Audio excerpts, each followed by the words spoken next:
5 power a equal to 6, 6 power p equal to 7, 7 power c equal to 5 எனில் a b c இன் மதிப்பு என்ன அப்படின்னு சொல்லி கேட்டிருக்காங்க. இப்போ நம்ம என்ன பண்ணணும், இந்த ஃபர்ஸ்ட் இருக்கிறதா மட்டும் நம்ம எடுத்து எழுதிக்கிறோம். அது 5 பவர் a ஈக்குவல் டு 6. இந்த 5ஓட வேல்யூ என்ன கொடுத்துருக்காங்க, 7c கொடுத்துருக்காங்க. அப்போ அந்த 5 இருக்கிற இடத்துல நம்ம என்ன பண்ணலாம், 7c அப்ளை பண்ணலாம். அப்போ 7c whole power a equal to 6. இப்போ இதை நம்ம என்ன பண்ணலாம், a பவர் m n அந்த ஃபார்முலா படி நம்ம என்ன பண்ணலாம், இதை மல்டிப்ளை பண்ணிக்கலாமா, a பவர் mn அப்படி மல்டிப்ளை பண்ணிக்கலாம். அதுபடி இதை பண்ணலாம், இது ரெண்டே மல்டிப்ளை பண்ணிக்கலாம்.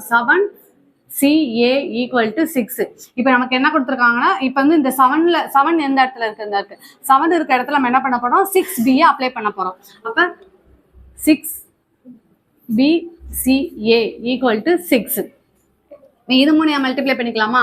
அப்ப 6abc ஈக்குவல் டு 6. இப்போ மேலே ஒன்றுமே இல்லைன்னா என்ன மீனிங், நம்பர் 1ன்னு அர்த்தம். அப்போ கீழே பேஸ் வந்து 1 போல இருந்துச்சுன்னா பவர்ஸும் ஈக்குவல் அப்படிங்கிறது ஃபார்முலா படி நமக்கு ஏபிசி ஈக்குவல் டு 1 அப்படின்னு. அப்போ ஏபிசியோட வேல்யூ என்னன்னா 1. இதுதான் ஆன்சர்.